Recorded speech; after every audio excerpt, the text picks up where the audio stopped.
Current ఇస్తలేరు. రాష్ట్రంలో రోజు రోజుకు తగ్గుతున్న విద్యుత్ వినియోగం గత ఏడాదితో పోలిస్తే భారీగా తగ్గినటువంటి డిమాండ్. పల్లెల నుంచి సిటీ దాకా అదే పరిస్థితి. ఇప్పటికే కుదేలైనటువంటి నిర్మాణ రంగం, ప్రతి చోట అప్రకటిత కరెంటు కోతలు, వ్యవసాయ రంగంలోనూ తగ్గినటువంటి విద్యుత్ వినియోగం. అంతా బాగానే ఉందంటూ సర్కారు ప్రకటన. చూసిరా, రాష్ట్రంలో కరెంటు పరిస్థితి మళ్ళీ ఆనాటి రోజులను గుర్తుకు తెస్తోంది. రాష్ట్రంలో త్వరలోనే గతంలో చూసిన చీకటి రోజులు వచ్చేలా కనిపిస్తున్నాయి. విద్యుత్ వినియోగం నానాటికి పడిపోవడమే దీనికి నిదర్శనం. గత ఏడాదితో పోలిస్తే రాష్ట్రంలో కరెంటు వినియోగం భారీగా పడిపోయింది. దీంతో పట్టణాల నుంచి పల్లెల దాకా కరెంటు కోతలు కొనసాగుతున్నాయి. ఇటు పారిశ్రామిక రంగము, అటు వ్యవసాయ రంగం కూడా కుదేలవుతా ఉన్నది. ఇప్పుడు గత ఏడాదితో పోల్చుకుంటే ఇప్పుడు ప్రతి సంవత్సరము విద్యుత్ వినియోగం పెరుగుతూ ఉన్నది. ఎందుకంటే విస్తీర్ణం పెంచుతున్నారు, సాగు విస్తీర్ణం పెరుగుతూ ఉన్నది.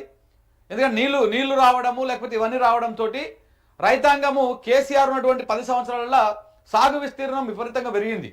అలాగే పారిశ్రామిక వాడలు కూడా పెరిగినాయి, కంపెనీలు కూడా పెరిగినాయి. దాంతో విద్యుత్ వినియోగం పెరిగింది. తలసరి విద్యుత్ వినియోగం కూడా పెరిగింది. అప్పటికి చాలా డిఫరెన్సెస్ వచ్చినాయి. కానీ కాంగ్రెస్ ప్రభుత్వం వచ్చినటువంటి 1.5-2 విద్యుత్ వినియోగం గణనీయంగా తగ్గిపోయింది. గత ఏడాదితో పోల్చుకుంటే చాలా తగ్గిపోయింది. మీరు పోయిన సంవత్సరం అంతకుముందు సంవత్సరం ఏప్రిల్లో చూడండి, పీక్ స్టేజ్లో విద్యుత్ వినియోగం ఉండేది.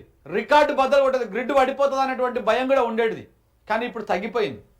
ఎందుకంటే కాంగ్రెస్ ప్రభుత్వం అధికారంలోకి వచ్చినాక అన్ని రంగాలు కుదేలవుతా ఉన్నాయి. కరెంటు చక్కగా ఇయ్యక, నీళ్లు చక్కగా ఇయ్యక వ్యవసాయ రంగం కుదేలైపోయింది. పెట్టుబడి సాయం ఇయ్యక ఇప్పుడు ఎకరానికి వీళ్ళు ఇస్తున్నటువంటి 15,000 ఇస్తే ఎంతో కొంత ఏదో ఒకటి సాగు చేసేటువంటి ప్రయత్నం చేస్తారు ఏ రైతైనా. ఆ డబ్బులు ఇవ్వకపోతే అప్పు తెచ్చి ఏం పెడతాంలే అని చెప్పేసి ఆ ఉన్న పొలాన్ని పడావు పెడతాడు, ఎండబెడతాడు.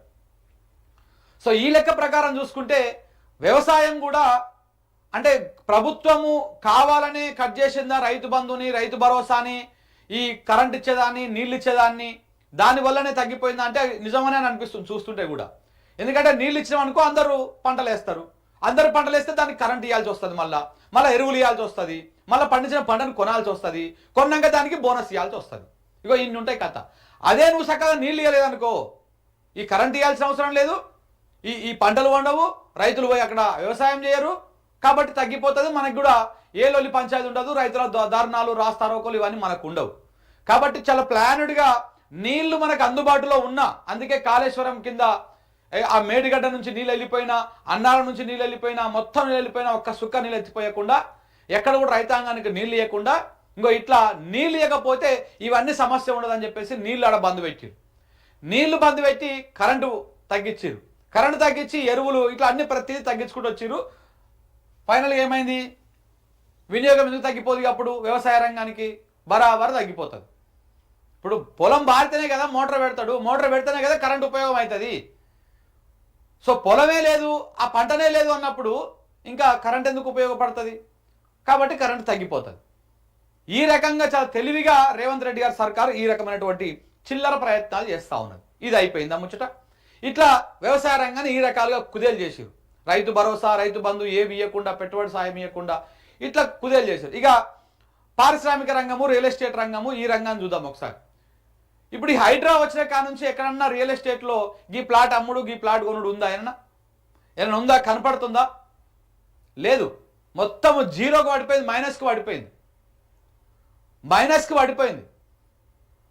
రియల్ ఎస్టేట్ రంగం నడిస్తే చాలా పరోక్షంగా చాలా మంది దాని మీద ఆధారపడి బతుకుతారు. కన్స్ట్రక్షన్ రంగం ఆగిపోయింది ఎక్కడికక్కడ. ఇట్లా ఆ పారిశ్రామిక వాడలు కూడా సగం వరకు చిన్న చిన్న పరిశ్రమలు అన్ని మూతపడే పరిస్థితికి వచ్చినాయి. వీళ్ళు పెడుతున్నటువంటి టార్చర్ తట్టుకోలేక, వీళ్ళ సంచులు నింపలేక. సో ఇట్లా హైడ్రా తోటి పారిశ్రామిక రంగము, రియల్ ఎస్టేట్ రంగము ఇది కుదేలైపోయింది. అటు పల్లెల్లో వ్యవసాయ రంగం కుదేలైపోయింది. ఇటు ఉపాధి కరువైపోయి ఇటు ఈ రకంగా ఇక్కడ పరిస్థితులు ఉన్నాయి. సో కాబట్టి ఫైనల్గా ఏమవుతా ఉన్నది? విద్యుత్ వినియోగం తగ్గిపోతా ఉన్నది. వీళ్ళకి కావాల్సింది గదే. మరొక వైపు అక్కడ కాళేశ్వరం కానీ లేకపోతే మనం నీళ్ళు ఎత్తిపోసుకునే అవకాశం ఉన్న అవన్నీ బంద్ పెట్టేయడము, ఇవన్నీ వల్ల ఏంది? విద్యుత్ వినియోగం తగ్గిపోతా ఉన్నది. తగ్గించేసిరు కావాలని. ఎందుకంటే కరెంటు ఇవన్నీ పుష్కలంగా ఇస్తే వాళ్ళు మంచిగా పంటలు పండిస్తారు, వీళ్ళు మంచిగా వ్యాపారం చేస్తారు.